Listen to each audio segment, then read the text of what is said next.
بسم الله الرحمن الرحيم. الحمد لله رب العالمين، الصلاة والسلام على رسولنا سيدنا محمد وعلى آله وأصحابه ومن تبعهم بإحسان إلى يوم الدين. அன்புக்கும் மதிப்புக்கும் உரிய சகோதரர்களே சகோதரிகளே, அஸ்ஸலாமு அலைக்கும் வரஹ்மத்துல்லாஹி வபரகாத்துஹு. மற்றும் ஒரு சிந்தனையும் சேரும் என்கின்ற இந்த நிகழ்ச்சியிலே நாங்கள் ஒன்று சேர்ந்திருக்கின்றோம். அல்லாஹு தஆலா இந்த ஒன்று கூடலை பொருந்திக் கொள்ள வேண்டும் என்று ஆரம்பமாக பிரார்த்தித்துக் கொண்டோம். இன்றைய இந்த நிகழ்ச்சியிலே ஸல்லல்லாஹு அலைஹி வஸல்லம் அவர்கள் குறிப்பிட்ட ஒரு ஹதீஸுடைய விளக்கத்தை பார்க்கலாம் என்று கருதுகின்றேன். அந்த ஹதீஸ் எத்தகைய கருத்துக்களை உள்ளடக்கி இருக்கின்றது, இன்றைய இந்த கால சூழலிலே அந்த ஹதீஸ் எங்களுக்கு கற்றுத்தருகின்ற பாடங்கள் என்ன, நாங்கள் எவ்வாறு நடந்து கொள்ள வேண்டும் என்பது தொடர்பிலே கலந்துரையாடலாம் என்று கருதுகின்றேன். ஒரு மிகச்சிறிய ஒரு ஹதீஸ், ஆனாலும் ஆழமான கருத்தை உள்ளடக்கி இருக்கின்ற ஒரு ஹதீஸாக ரசூலுல்லாஹ்வுடைய ஒரு சொல்லாக இருப்பதை பார்க்கின்றோம். அபூ ஹுரைரா ரலியல்லாஹு அன்ஹு அவர்கள் அறிவிக்கின்றார்கள், கால ரசூலுல்லாஹி ஸல்லல்லாஹு அலைஹி வஸல்லம் பதஅ அல் இஸ்லாமு கரீபா வஸயஊது கமா பதஅ ஃபதூபா லில் குரபா முத்தஃபகுன் அலைஹி. அபூ ஹுரைரா ரலியல்லாஹு அன்ஹு அவர்கள் அறிவிக்கின்றார்கள், ஸல்லல்லாஹு அலைஹி வஸல்லம் அவர்கள் கூறியதாக, இஸ்லாம் அந்நியமான நிலையிலே தோற்றம் பெற்றது, அது மீண்டும் ஆரம்பித்த அதே அந்நியமான நிலைக்கு மீண்டு செல்லும். அந்த நேரத்தில் ஃபதூபாலில் குரபா, குரபாக்களுக்கு சுபசோபனம் உண்டாகட்டும் என்று ஸல்லல்லாஹு அலைஹி வஸல்லம் அவர்கள் இந்த ஹதீஸிலே குறிப்பிடுகின்றார்கள்.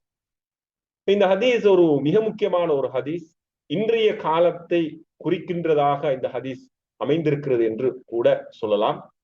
ஸல்லல்லாஹு அலைஹி வஸல்லம் சொல்கின்றார்கள், இஸ்லாம் அதன் அந்நியமான ஒரு நிலையிலே அது ஆரம்பித்தது. அப்படி என்றால் இஸ்லாத்தை மக்கள் அந்நியமானதாக பார்த்தார்கள், ஒரு அறியாத ஒரு விடயமாக பார்த்தார்கள். அத்தகைய ஒரு அறியாத ஒன்றாக அல்லது அறியப்படாத ஒன்றாக மீண்டும் ஒரு முறை இந்த மார்க்கம் திரும்பி செல்லும். அந்த நேரத்தில் ஃபதூபாலில் குரபா, குரபாக்களுக்கு சுபசோபனம் உண்டாகட்டும் என்று ஸல்லல்லாஹு அலைஹி வஸல்லம் சொன்னார்கள். அந்த குரபாக்கள் யார், இஸ்லாம் இப்படி அந்நியமான நிலைக்கு சென்றிருக்கிறது என்ற இந்த விடயங்களைத்தான் நாங்கள் இன்று இந்த ஹதீஸிலே கலந்துரையாட போகின்றோம். உண்மையிலே அல் கரீப் உடைய அரபு மொழியில கரீபுடைய பன்மையாகத்தான் குரபா என்ற சொல் இருக்கின்றது. அல் குரபா என்று சொல்வது மொழிக்கருத்திலே ஒரு கிராமத்துக்கு வந்து சேர்க்கின்ற ஒரு புதிய மனிதர், அறிமுகம் இல்லாத மனிதர், அல்லது தன்னுடைய நாட்டிலிருந்து மற்றொரு நாட்டுக்கு போய் சேர்ந்திருக்கின்ற அந்த நாட்டுக்கு அந்நியமான ஒரு மனிதர், புதிய ஒரு மனிதர். அந்த மனிதருக்கு அந்த நாட்டை பற்றி அந்த இடத்தை பற்றி எதுவும் தெரியாமல் இருக்கும். எனவே இதுதான் அந்த மொழிக்கருத்திலே கரீப் என்றால் என்ன என்ற அந்த விட அந்த கருத்தை சொல்வதை பார்க்கிறோம்.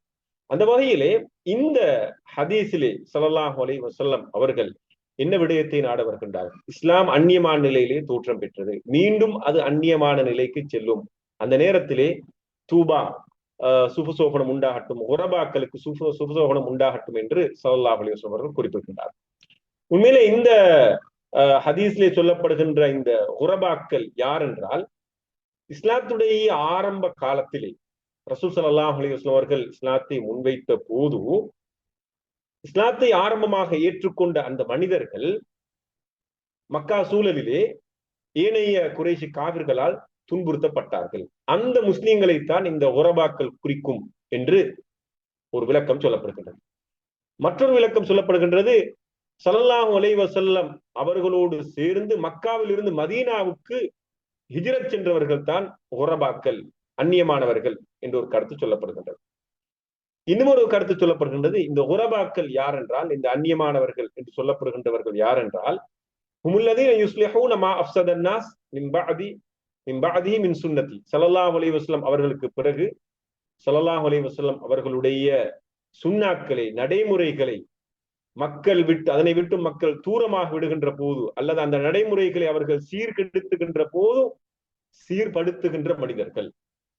இன்னொரு வகையில் சொல்வதென்றால், இஸ்லாத்தை பக்குவமாக கடைபிடித்து இஸ்லாத்துடைய கோட்பாடுகளோடு நிலையாக வாழுகின்றவர்கள் என்று இப்படி பல விளக்கம் இந்த குரபாக்களுக்கு, அந்நியமானவர்கள் என்று சொல்லப்படுகின்றவர்களுக்கு இருக்கின்றது என்று அறிஞர்கள் ஹதீஸ் விளக்க உரையாளர்கள் குறிப்பிடுகின்றார்கள். அதே நேரத்தில் இன்னொரு ரிவாயத்திலே ஸல்லல்லாஹு அலைஹி வஸல்லம் அவர்களிடத்திலே நேரடியாக கேட்கப்பட்டது, யா ரசூலல்லாஹ் மனில் குரபா, குரபாக்கள் என்றால் யார் என்று கேட்கப்பட்ட போது ஸல்லல்லாஹு அலைஹி வஸல்லம் சொன்னார்கள், அல்லதீன யுஸ்லிஹூன இதா ஃபஸதன் நாஸ், மனிதர்கள் மார்க்கத்தை விட்டு தூரமாகி மோசமானவர்களாக மாறிவிடுகின்ற போது யாரெல்லாம் சீர்திருத்த பணியிலே ஈடுபடுகின்றார்களோ அவர்கள் தான் குரபாக்கள் என்று சொல்கின்றார்கள்.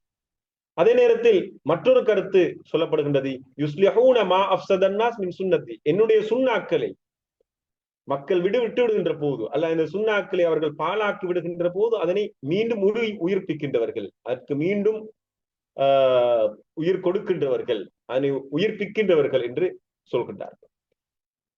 அல்லது இன்னொரு கருத்தும் இருக்கின்றது, இந்த உரபாக்கள் என்றால் அவர்கள் யார் என்றால் மோசமான பாவமான விடயங்கள் சமூகத்திலே நிரம்பி இருக்கின்ற போது அங்கு வாழுகின்ற நல்ல மனிதர்கள் என்று சொல்லப்படுகின்றன. இதுவெல்லாம் நமக்கு சொல்கின்ற மிக முக்கியமான விடயம் என்னவென்றால், ஸல்லல்லாஹு அலைஹி வஸல்லம் அவர்களுடைய அந்த ஆரம்ப காலத்தில் எப்படி இந்த மார்க்கத்தை கடைபிடித்து வாழ்வது என்பது ஒரு அந்நியமான ஒன்றாக பார்க்கப்பட்டதோ, அதே போன்று இன்னும் ஒரு காலம் வரும், அந்த காலத்திலும் மக்கள் மார்க்கத்தை கடைபிடித்து வாழுகின்ற போது அவர்கள் அந்நியமாக பார்க்கப்படுவார்கள். மார்க்கத்தை கடைபிடித்து வாழுகின்றவர்கள் சொற்பமானவர்களாக இருப்பார்கள். மார்க்கத்தை மற்றவருக்கு சொல்கின்றவர்கள் கொஞ்சமானவர்களாக இருப்பார்கள். மார்க்கத்தை கடைபிடிக்கின்றவர்களுடைய எண்ணிக்கை அவர்கள் குறைவானவர்களாக இருக்கும். அல்ல, மார்க்கத்தை கடைபிடித்து வாழுகின்றவர்கள் சமூகத்திலே அந்நியமாக பார்க்கப்படுகின்ற நிலை இருக்கும் என்பதைத்தான் இந்த ஹதீஸ் எமக்கு சொல்கின்றது. ஏனால் ஆரம்பத்திலே இஸ்லாத்தை ஏற்றுக்கொண்டிருந்த அந்த சஹாபாக்கள் சொற்பமானவர்களாக தான் இருந்தார்கள். அவர்கள் அந்த சமூகத்திலே கணக்கெடுக்கப்படவில்லை. அவர்கள் அவருடைய நாட்டை விட்டும் துரத்தப்பட்டு அவர்கள் அந்நியமானவர்களாக மதீனாவிலே மாறினார்கள். அவர்கள் மக்கா தாங்கள் வாழ்ந்த பூமியிலிருந்து அவர்கள் வெளியேற்றப்பட்டார்கள். வெளியேற்றப்பட்டு அந்நியமான ஒரு நிலைக்கு அவர்கள் சென்றார்கள். இதனைத்தான் இந்த ஹதீஸ் குறிக்கின்றது. இதே போன்ற ஒரு நிலை பிற்பட்ட காலத்திலும் வரும் என்று ஸல்லல்லாஹு அலைஹி வஸல்லம் சொல்கிறார். அந்த நேரத்தில் யாரெல்லாம் மக்களை சீர்படுத்துகின்ற பணியிலே அல்லது நன்மையை ஏவுகின்ற பணியிலே அல்லது மார்க்கத்தை கடைபிடித்து வாழுகின்ற முயற்சியிலே அவர்கள் ஈடுபடுகின்றார்களோ அவர்களுக்கு தூபா, சுபசோகனம் உண்டாகட்டும் என்று ஸல்லல்லாஹு அலைஹி வஸல்லம் சொல்கிறார். அப்படி என்றால் தூபா என்றால் அவர்களுக்கு நல்ல வாழ்வு கிட்டட்டும், இன்னொரு கருத்தின்படி அவர்களுக்கு நலவு கிட்டட்டும், ஹுஸ்னா என்கின்ற அந்த சுவர்க்கம் கிட்டட்டும், அதே போன்று சுவர்க்கத்திற்கின்ற ஒரு மரம் அவர்களுக்கு கிடைக்கட்டும், மற்றொரு கருத்தின்படி அவர்களுக்கு சுவர்க்கம் கிடைக்கட்டும் என்று ஸல்லல்லாஹு அலைஹி வஸல்லம் அவர்கள் குறிப்பிட்டிருக்கின்றார். உண்மையிலே இப்படி அதாவது பாவங்கள் அதாவது நிரம்பி இருக்கின்ற சூழலே, மக்கள் மோசமானவர்களாக மாறி இருக்கின்ற சூழலே, நன்மை எது தீமை எது என்று பிரித்தறிய முடியாத அளவும் குழப்பம் நிறைந்திருக்கின்ற காலத்திலே, நன்மையை செய்கின்றவர்களுடைய எண்ணிக்கை குறைந்திருக்கின்ற காலத்திலே, சத்தியத்திலே வாழ்கின்றவர்களுடைய எண்ணிக்கை குறைந்திருக்கின்ற காலத்திலே அந்த மார்க்கத்தை கடைபிடித்து வாழ்வது என்பது மிகவும் சிரமமான விடயம், மிகவும் கஷ்டமான விடயம். அந்த சந்தர்ப்பத்தில் மார்க்கத்தை கடைபிடித்து வாழ்வது என்பது, மார்க்கத்தை மற்றவருக்கு சொல்வது என்பது, ஏகத்துவத்தை ஏற்றுக்கொண்டு தொழுகையை நிறைவேற்றி ஜக்காத்தை கொடுத்து நோன்பு பிடித்து ஹஜ் செய்து மார்க்கத்துடைய ஏனைய எல்லா விடயங்களையும் கடைபிடித்து மார்க்கத்தை மற்றவர்களுக்கு போதித்து நன்மையை ஏவி தீமையை தடுத்து மார்க்கத்திலே வாழ்வது என்பது மிகவும் சிரமமான விடயம். அப்படி ஒரு காலத்தில் தான் நாங்கள் இருக்கின்றோம். மக்கள் மார்க்கத்தை விட்டு தூரமாக மார்க்கத்தை படிப்பதில் ஆர்வமில்லாமல் மார்க்கத்தை கடைபிடிப்பதை ஒரு பிற்போக்காக நினைக்கின்ற ஒரு காலத்தில், மார்க்க முறைப்படி வாழ்வது என்பது சாத்தியம் அற்றது என்று நினைக்கின்ற ஒரு காலத்தில் தான் நாங்கள் வாழ்கின்றோம். அப்படி ஒரு மோசமான ஒரு ஒரு சூழல் தான் இன்றைய காலத்திலே நிரம்பியிருப்பை பார்க்கிறோம். உலகம் இன்றைய காலத்திலே என்டர்டைன்மெண்ட், அதாவது கேளிக்கைகளாலும் வீணான விடயங்களாலும் மனிதர்களுடைய நேரத்தையும் காலத்தையும் வீணடிக்கின்ற விடயங்களாலும் நிரம்பி இருக்கின்ற போது மார்க்கத்தை பற்றி பிடித்து வாழுகின்றவர்கள் உண்மையிலே பாக்கியம் பெற்றவர்கள், மார்க்கத்தை ஏவுகின்றவர்கள் பாக்கியம் பெற்றவர்கள், அவர்களுக்கு தான் இந்த சுசோபனம் இருக்கிறது என்று ஸல்லல்லாஹு அலைஹி வஸல்லம் அவர்கள் குறிப்பிட பார்க்கணும். எனவே இந்த ஹதீஸிலே கடைசி காலத்திலே மார்க்கத்தை கடைபிடித்து வாழ்வது என்பது ஒரு சிரமமான விடயமாக இருக்கும். அந்த காலத்தில் யாரெல்லாம் மார்க்கத்தை கடைபிடித்து வாழ்கின்றார்களோ அவர்களுக்கு சுபசோபனம் உண்டாகட்டும் என்று ஸல்லல்லாஹு அலைஹி வஸல்லம் அவர்கள் சுபசோபனம் சொல்வது, அவர்களுக்கு சுவர்க்கம் கிடைக்கும், அவர்களுக்கு சுவர்க்கத்தில் ஒரு மரம் கிடைக்கும், அவர்களுக்கு மனநிறைவான வாழ்க்கை கிடைக்கும் என்று ஸல்லல்லாஹு அலைஹி வஸல்லம் இந்த ஹதீஸோட சொல்கின்றார்கள். உண்மையிலே இன்றைய இந்த காலத்தில் நாங்கள் பார்க்கின்றோம் மக்கள் மார்க்கத்தை விட்டு தூரமாக இருப்பதை அதாவது ஒரு ஒரு ஃபெஷனாக ட்ரெண்டாக பார்க்கின்றார்கள். மார்க்கத்தை கடைபிடித்து மார்க்க முறைப்படி வாழ்ந்து மார்க்க முறைப்படி ஆடை அணிந்து மார்க்க முறைப்படி அதாவது எல்லா தன்னுடைய அதாவது குடும்ப விவகாரம், திருமணம், எங்களுடைய சடங்குகள், சம்பிரதாயங்கள், வாழ்க்கையுடைய அனைத்து விடயங்களையும் ஒழுங்குபடுத்திக் கொண்டு வாழ்வது என்பது ஒரு சிரமமான விடயமாக இன்றைய காலத்திலே மாறி இருக்கின்றது. இன்றைய உலகத்துடைய ட்ரெண்டுக்கு ஏற்ப மக்கள் போவதற்கு விரும்புகின்றார்கள். உலகத்தில் எப்படி இந்த உலகம் எப்படி அலங்காரமாக காட்டியிருக்கின்றதோ அதற்கேற்ப வாழ்வதற்கு மக்கள் விரும்புகின்றார். பாவங்கள், தீமைகள் நிரம்பி இருக்கின்றன. இந்த நேரத்தில் ஒரு மனிதன் அல்லாஹ்வுக்கு கட்டுப்பட்டு அல்லாஹ்வுடைய கட்டளைகளை பின்பற்றி வாழ்வது என்பது ஒரு சிரமமான கர்மமாக இருக்கின்றது. எனவேதான் ஸல்லல்லாஹு அலைஹி வஸல்லம் சொல்கின்றார்கள், மார்க்கம் என்பது அந்நியமான நிலைக்கு செல்லும். மார்க்கத்தை மக்கள் அந்நியமாக பார்ப்பார்கள். அந்த நேரத்தில் யாரெல்லாம் மார்க்கத்தை கடைபிடித்து வாழ்கின்றார்களோ அவருக்கு சுபசோபனம் உண்டாகட்டும் என்று ஸல்லல்லாஹு அலைஹி வஸல்லம் அவர்கள் குறிப்பிட்டார். இந்த கருத்தை தான் பின்வருகின்ற சூரா ஃபுஸ்ஸிலாவில் இருக்கின்ற 31 வசனங்கள் சொல்கின்றன. அதாவது இத்தகைய மனிதர்களைத்தான், அதாவது பாவங்கள் நிரம்பி பாவங்கள் செய்வது என்பது இலகுவானதாக மாறி நன்மை செய்வது என்பது சிரமமானதாக மாறி நன்மையை ஏவுவது என்பது ஒரு ஒரு அதாவது மக்களால்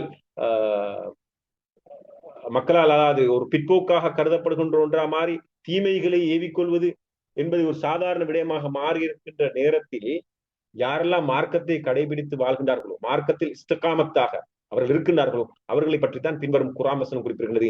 இல்லதீன காலு ரப்புனல்லாஹ், யாரெல்லாம் எங்களுடைய இறைவன் அல்லாஹ் என்று கூறி சும்மஸ்தகாமு, பிறகு அதிலே நிலைத்திருந்து அவர்கள் வாழ்கின்றார்களோ, தத்தனஸ்ஸலு அலைஹிமுல் மலாயிகத்து, அவர்கள் மரணிக்கின்ற தருவாயிலே அவர்கள் மலக்குமார்கள் இறங்கி அவர்களுக்கு சொல்லப்படும், அல்லா தஹாஃபு, நீங்கள் பயப்பட வேண்டாம், வலா தஹ்ஸனு, நீங்கள் கவலைப்பட வேண்டாம், வஅப்ஷிரு பில் ஜன்னத்தி அல்லதி குன்தும் துஅதூன், உங்களுக்காக வாக்களிக்கப்பட்டிருக்கின்ற சுவர்க்கத்தை கொண்டு அந்த சந்தர்ப்பத்தில் அவர்களுக்கு நன்மாரம் சொல்லப்படும். நஹ்னு அவுலியாஉக்கும் ஃபில் ஹயாத்தித் துன்யா வல் ஆখিরা, இந்த மலக்குமார்கள் சொல்வார்கள், உலகத்திலும் மறுமையிலும் நாங்கள் தான் உங்களுக்கு பொறுப்பாளர்கள். வலக்கும் ஃபீஹா மா தஷ்தஹி அன்ஃபுசுக்கும், அந்த சுவர்க்கத்திலே நீங்கள் விரும்புகின்ற, உங்களுடைய உள்ளம் விரும்புகின்ற எல்லா விடயங்களும் அங்க இருக்கும்.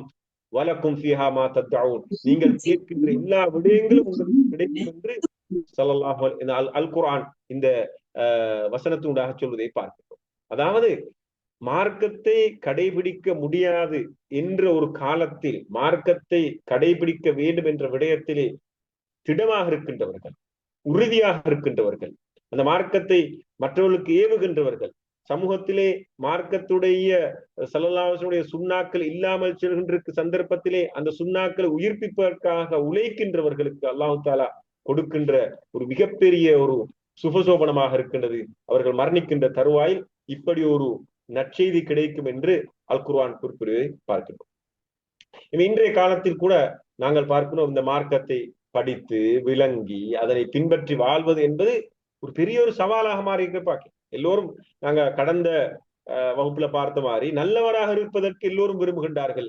ஆனால் நன்றியுள்ளவராக இருப்பது என்பது மிகவும் சிரமமான விடயமாக இருப்பதை பார்க்கிறோம். நல்ல மனிதரை உருவாக்குவது என்பது இலகுவானது. ஆனால் நன்றியுள்ள, அல்லாவை அறிந்து அல்லாவுடைய மார்க்கத்தை விளங்கி அல்லாஹ்வை படித்து அதன்படி வாழ்ந்து அதனை மற்றவருக்கு சொல்லி வாழ்வது என்பது ஒரு மிகப்பெரிய ஒரு சிரமமான ஒரு விடயமாக மாறியிருப்பதை பார்க்கிறோம். இஸ்லாமிய வாழ்க்கை முறைப்படி எங்களுடைய அன்றாட வாழ்க்கை, எங்களுடைய திருமணத்தை, எங்களுடைய குடும்ப உறவுகளை, அன்றாட நடவடிக்கைகளை, கல்வியை, தொழிலை, ஏனைய விடயங்களை எல்லாம் அமைத்துக் கொள்வது என்பது மிகப்பெரிய ஒரு சவாலாக மாறியிருப்பதை பார்க்கிறோம்.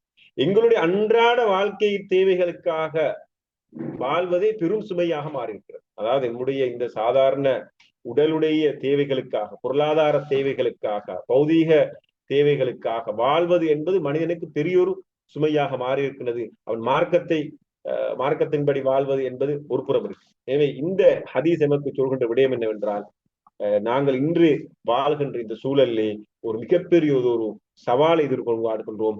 பாவங்கள் ஒரு புறத்திலே நிரம்பி வலிந்திருக்கின்றது. மனிதர்களை அது அன்றாடம் பாவங்களின்பால் அழைத்துக் கொண்டிருப்பதை பார்க்கின்றோம். அப்படி ஒரு ஒரு ஒரு மோசமான ஒரு காலமாக இருப்பதை பார்க்கின்றோம்.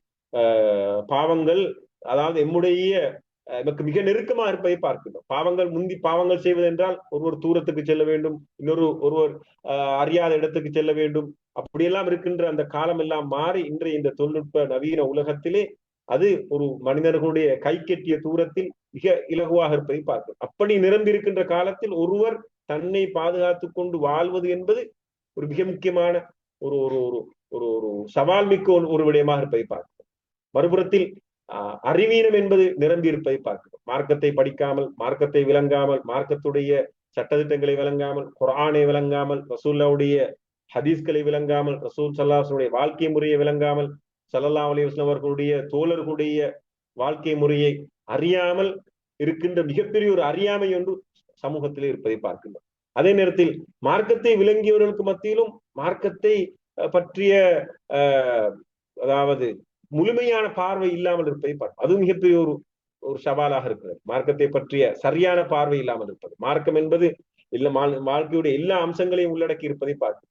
ஆனால் எல்லா விடயங்களையும் உள்ளடக்காமல் மார்க்கத்தை ஒரு சில விடயங்களோடு மாத்திரம் சுருக்கி கொண்டிருக்கின்ற ஒரு சமூக நிலையை பார்க்கும். இதுவெல்லாம் இன்றைய காலத்தில் இருக்கின்ற மிகப்பெரிய ஒரு சவாலாக இருக்கிறது. மறுபுறத்தில் மார்க்கத்தை கடைபிடிப்பது என்பது, ஒரு மார்க்க விழுமியங்களை பேணி வாழ்வது என்பது ஒரு ஒரு பிற்போக்காக பார்க்கப்படுகின்ற ஒரு நிலை பார்க்கும். உதாரணமா ஒரு இளைஞன் 5 நேரத்துக்கு பள்ளி செல்கின்றார், முன்பின் சுண்ணத்துக்கு எல்லாம் பேணி தொழுகின்றார், சுண்ணத்தான் நோன்புகளை பிடிக்கின்றார், மார்க்க முறைப்படி ஆடை அணிந்து இருக்கின்றார், மார்க்க விவகாரங்கள் ஈடுபாட்டு இருக்கின்றார், திக்ரவுராதோடு இருக்கின்றார், அவர் தன்னுடைய தொழிலை ஹலாலான முறையிலே அழகான முறையில் அமைத்துக் கொண்டிருக்கின்றார், எப்போதும் எல்லா சந்தர்ப்பத்திலுமே மார்க்கத்துடைய வழிகாட்டல் பிரகாரம் தான் வாழ்கிறார் என்றால் அவரை ஒரு பிற்போக்காக பார்க்கின்ற உள்ளே இருக்கின்றது.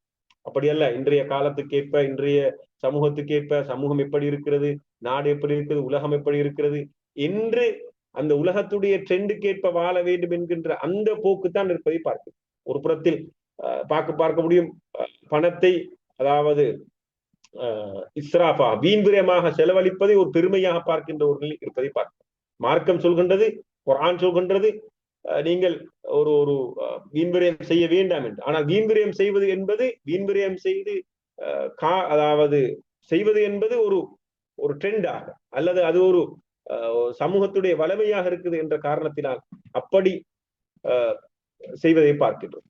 இப்படி மார்க்கம் என்பது இன்றைய காலத்தில் ஒரு மிகப்பெரிய ஒரு சவாலாக இருக்கின்ற இந்த சந்தர்ப்பத்திலே ஸல்லல்லாஹு அலைஹி வஸல்லம் சொல்கின்றார்கள், யார் இந்த சந்தர்ப்பத்தில் மக்களை நன்மையின் பால் அழைக்கின்றார்களோ, நன்மையை அவர்கள் செய்வதிலே பிடிவாதமாக இருக்கின்றார்களோ, நன்மையை செய்து வாழ வேண்டும் என்று ஒரு இஸ்லாமிய வாழ்க்கை முறைப்படி வாழ்வதற்கு அவர்கள் ஆசைப்படுகின்றார்களோ, இஸ்லாமிய வாழ்க்கை முறையை படித்து அவர்கள் வாழ்கின்றார்களோ, அவர்களுக்கு சுபசோபனம் உண்டாகட்டும், அவர்களுக்கு நன்மாராயம் கிட்டட்டும், சுவர்க்கம் கிடைக்கட்டும் என்று ஸல்லல்லாஹு அலைஹி வஸல்லம் சொல்வதை பார்க்கிறோம். அதே நேரத்திலே ஸல்லல்லாஹு அலைஹி வஸல்லம் அவர்கள் மற்றொரு ஹதீஸில் சொன்னார்கள், ஒரு காலம் வரும், அந்த காலத்திலே மார்க்கத்தை கடைபிடிப்பது என்பது உள்ளங்கையிலே ஒரு நெருப்பு தணலை வைத்துக் கொண்டிருப்பது போன்று சிரமமானதாக. அப்படி ஒரு காலத்தில் தான் நாங்கள் இருக்கின்றோம். இன்றைய காலத்தில் காலையிலே ஈமான் ஒடுக்கின்றவர் மாலையாகின்ற போது ஈமானிலே விட்டு தூரமாக நிலையை பார்க்கணும். மாலையிலே ஈமான் ஒடுக்கின்றவர் காலையிலே அடுத்த நாள் காலையாகின்ற போது ஈமானை விட்டு தூரமாக இருக்கின்ற நிலையை பார்க்கணும். இப்படி ஒரு மோசமான ஒரு சமூக சூழ்நிலையில் நாங்கள் மார்க்கத்தை கடைபிடித்து வாழ வேண்டும் என்று ஸல்லல்லாஹு அலைஹி வஸல்லம் அவர்கள் தூண்டுகின்றார்கள். அதிலும் குறிப்பாக அப்படி மார்க்கத்தை கடைபிடித்து வாழுகின்றவர்களுக்கு சுபசோபனம் இருக்கிறது என்று ஸல்லல்லாஹு அலைஹி வஸல்லம் சொல்வதை பார்க்கிறோம். அந்த வகையில் அன்புக்குரிய சகோதரர்களே, இந்த சந்தர்ப்பத்தில் மிக முக்கியமாக நாங்கள் அறிந்து கொள்ள வேண்டிய ஒரு மிக முக்கியமான விடயம்தான் அந்த ஸல்லல்லாஹு அலைஹி வஸல்லம் சொன்ன அந்த விடயம், குரபா என்று சொல்கின்றவர்கள், அந்நியமானவர்கள் என்று சொல்கின்றவர்கள், யுஸ்லிஹூன மா அஃஸதன் நாஸ், மனிதர்கள் மார்க்கத்திலே இந்த விடயங்களை அவர்கள் சீர்கெடுத்தினார்களோ அந்த விடயங்களை சீர்படுத்துகின்றவர்களாக இருக்க வேண்டும் என்று அந்த வகையில் ஸல்லல்லாஹு அலைஹி வஸல்லம் சொல்கின்றார்கள், யார் ஒருவர் ஒரு மன் தஆ இலா ஹுதன் கான லஹு மினல் அஜ்ரி மிஸ்ல உஜூரி மன் தபிஅஹு, யார் ஒருவர் ஒரு நேர்வழியின்பால் அழைக்கின்றாரோ அவருக்கு அவரை அந்த நேர்வழியின் அழைத்ததன் பிறகு யாரெல்லாம் அந்த விடயத்தை பின்பற்றி வாழ்கின்றார்களோ அவர்கள் செய்கின்ற அத்தனை பேருடைய நன்மையும் கிடைக்கும் என்று ஸல்லல்லாஹு அலைஹி வஸல்லம் சொல்கிறார். ஒருவர் ஒரு நன்மையின்பால் அழைக்கின்றார், அந்த நன்மையை 10 பேர் செய்கிறார்கள் என்றால் அந்த 10 பேருடைய நன்மையின் அளவு அந்த நன்மையை காட்டிக் கொடுத்தவர் கிடைக்கிறது என்று சொல்லுகின்றார். அந்த நன்மையை அவரை தொடர்ந்து செய்கின்றவர்களுடைய நன்மையில் எந்த குறைவும் ஏற்படாமல் நன்மையை காட்டிக் கொடுத்தவருக்கு முதல் 10 பேருடைய நன்மை அளவோடு சேர்த்து மொத்தமான நன்மை கிடைக்கிறது என்று சொன்னார். அதே போல மந்தாயிலா தலாலத்தி, யாரொருவர் ஒரு பாவத்தின்பால், ஒரு மோசமான விடயத்தின்பால் அழைக்கின்றார்களோ, அதனை தொடர்ந்து யாரெல்லாம் அந்த பாவத்தை செய்கின்றார்களோ, அந்த பாவத்தை செய்கின்ற அத்தனை பேருடைய பாவத்தின் அளவு பாவம் இந்த முதலாவது மனிதனுக்கு வந்து சேர்கிறது என்று ஸல்லல்லாஹு அலைஹி வஸல்லம் மக்கள் குறிப்பிடுகின்றார்கள். இன்றைய இந்த காலத்திலே உண்மையிலே இந்த நன்மையை ஏவி தீமையை தடுக்கின்ற பணி, ஸல்லல்லாஹு அலைஹி வஸல்லம் சுன்னாக்களை உயிர்ப்பிக்கின்ற இந்த பணி, மார்க்கத்தை வாழ்வதை நோக்கி மக்களை அழைக்கின்ற இந்த பணியிலே எல்லோரும் ஈடுபட வேண்டிய தேவையா இருக்கு. எல்லா இடங்களும் இந்த பணி ஈடுபட வேண்டும். வீட்டிலே கணவன் மனைவியை அழைக்க வேண்டும், மனைவி கணவனை அழைக்க வேண்டும், கணவன் தாய் பிள்ளைகளை அழைக்க வேண்டும், பிள்ளைகள் பெற்றோரை அழைக்க வேண்டும், அயலவர்களை அழைக்க வேண்டும், உறவுக்காரர்கள் தங்களுடைய சொந்தக்காரர்களை அழைக்க வேண்டும், தங்களுக்கு நெருக்கமானவர்கள் அழைக்க வேண்டும், தங்களுடைய நண்பர்களை அழைக்க வேண்டும். இப்படி எல்லா மட்டங்களிலுமே இந்த பணி நடைபெற வேண்டும். அப்படியான ஒரு காலத்தில் தான் நாங்கள் இருக்கின்றோம். இனி அன்புக்குரிய சகோதரர்களே, இந்த ஹதீஸ் சொல்லுகின்ற மிக முக்கியமான விடயம் என்னவென்றால், ஒரு காலம் வரும் என்று ஸல்லல்லாஹு அலைஹி வஸல்லம் சொல்கிறார். அந்த காலத்திலே மார்க்கத்தை பின்பற்றி வாழ்வது என்பது ஒரு அந்நியமாக பார்க்கப்படுகின்ற ஒரு நிலை வரும். அத்தகைய நிலையிலே நீங்கள் நன்மை ஏவுகின்றவர்களாக, மார்க்கத்தை கடைபிடித்து வாழ்கின்றவர்களாக, மார்க்கத்துடைய மொத்தமான அந்த வடிவத்தை பின்பற்றுகின்றவர்களாக நீங்கள் இருக்க வேண்டும். அப்படி இருக்கின்றவர்களுக்கு சுவர்க்கம் கிடைக்கும், அவர்களுக்கு நல்ல வாழ்க்கை கிடைக்கும், அவர்களுக்கு சுவர்க்கத்தில் ஒரு மரம் கிடைக்கும், அவர்களுக்கு முழு சுவர்க்கமும் கிடைக்கும் என்று ஸல்லல்லாஹு அலைஹி வஸல்லம் அவர்கள் இந்த ஹதீஸூடாக சொல்ல வருகின்றார்கள். எனவே அந்த வகையில் அன்புக்குரிய சகோதரர்களே, எங்களுடைய வாழ்க்கையில் நாங்கள் இந்த குறிப்பாக இன்றைய காலத்திலே மார்க்கத்தோடு வாழ்வதற்கு நாங்கள் முயற்சிக்க வேண்டும். ஏனென்றால் நான் ஆரம்பத்தில் சொன்னது போல இன்றைய இந்த யுகம் என்பது ஒரு மிக மோசமான ஒரு யுகமாக இருக்கின்றது. வெளிப்படையில எல்லாம் நல்ல முறையில் இருப்பதாக இந்த உலகத்திலே விளங்கினாலும் அதனுடைய உள்ரங்கம் என்பது மார்க்கத்தை கடைபிடித்து வாழ்வதற்கு ஒரு முஸ்லிமுக்கு மிகப்பெரிய ஒரு சேலஞ்சான, ஒரு சவால் மிக்க ஒரு காலமாக இருக்கின்றது. அந்த வகையில் நாமும் எம்முடைய குடும்பமும் எம்முடைய உறவுகளும் மார்க்கத்தோடு வாழ்வதற்கான ஒழுங்குமுறைகளை நாங்கள் ஏற்படுத்திக் கொள்ள வேண்டும். மார்க்கம் பற்றிய கலந்துரையாடல்களை நம்முடைய வீடுகளிலே நாங்கள் அதிகரிக்க வேண்டும். எல்லா விடயங்களையும் பற்றி நாங்கள் பேசுகின்றோம். நாங்கள் சுவர்க்கத்துக்கு செல்வது பற்றி கதைக்க வேண்டும், நரகத்திலிருந்து பாதுகாப்பு பெறுவது பற்றி கதைக்க வேண்டும், சுவர்க்கத்தில் எங்களுடைய அந்தஸ்துக்களை உயர்த்திக் கொள்வது பற்றி எங்களுடைய வீட்டுகளிலே கலந்துரையாட வேண்டும், மார்க்கத்துடைய ஒவ்வொரு விடயத்தை எப்படி நடைமுறைப்படுத்துவது என்பது பற்றி கலந்துரையாட வேண்டும், எப்படி குடும்பத்தில் இருக்கின்றவர்கள் எல்லோரும் சேர்ந்து ஒரு நன்மையை செய்வது என்பது பற்றி கலந்துரையாட வேண்டும், மார்க்கத்தை கடைபிடித்து வாழ்வதற்கான ஒழுங்குகளை எவ்வாறு நம்முடைய வீட்டுக்குள்ளே செய்து கொள்ள வேண்டும் என்பது பற்றி கலந்துரையாட வேண்டும், நம்முடைய பிள்ளைகளோடு ஈமான் பற்றி கலந்துரையாட வேண்டும், நம்முடைய பிள்ளைகளோடு நன்மைகள் பற்றி கலந்துரையாட வேண்டும், நன்மைகளை சொல்லிக் கொடுக்க வேண்டும், தீமைகளுடைய பாரதூரத்தை சொல்லிக் கொடுக்க வேண்டும். இப்படி ஒரு அதாவது ஒரு கட்டுக்கோப்பான ஒழுங்கிலே இன்றைய காலத்தில் வாழ முடியும் என்றிருந்தால் மாத்திரம்தான் இந்த காலத்தில் ஈமானை பாதுகாத்து இஸ்லாத்தோடு வாழ முடியுமா இருக்கும். ஏனென்றால் ஒவ்வொரு மனிதனும் இலக்கு வைக்கப்பட்டிருக்கின்றான் என்ற அளவு இன்றைய யுகம் என்பது ஒரு மோசமான ஒரு யுகமாக இருக்கிறது. மனிதனை உங்களுக்கு விரிவாக விளக்க வேண்டிய தேவையில்லை.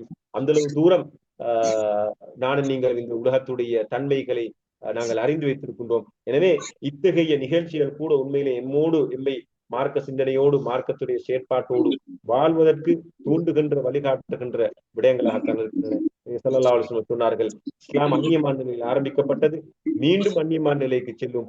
அந்த நேரத்தில் யாரெல்லாம் இஸ்லாத்தை கடைபிடித்து இஸ்லாத்தை நோக்கி அழைத்து ஸல்லல்லாஹு அலைஹி வஸல்லம் சுன்னாவை உயிர்ப்பிக்கின்ற இந்த பணிகள் ஈடுபடுகின்றார்களோ அவர்களுக்கு சுவனம் கிடைக்கும் என்கின்ற அந்த சுகசோபனமான செய்தி அவர்கள் சொல்கின்றார்கள். இந்த விடயத்தை நம்முடைய வாழ்க்கையிலே கடைபிடித்து வாழ்வதற்கு நானும் நீங்களும் முயற்சிப்போம். அல்லாஹ் தஆலா எனக்கும் உங்களுக்கும் தௌஃபீக் செய்வானாக. அல்ஹம்துலில்லாஹி ரப்பில் ஆலமீன். அஸ்ஸலாமு அலைக்கும் வரஹ்மத்துல்லாஹி வபரகாத்துஹு.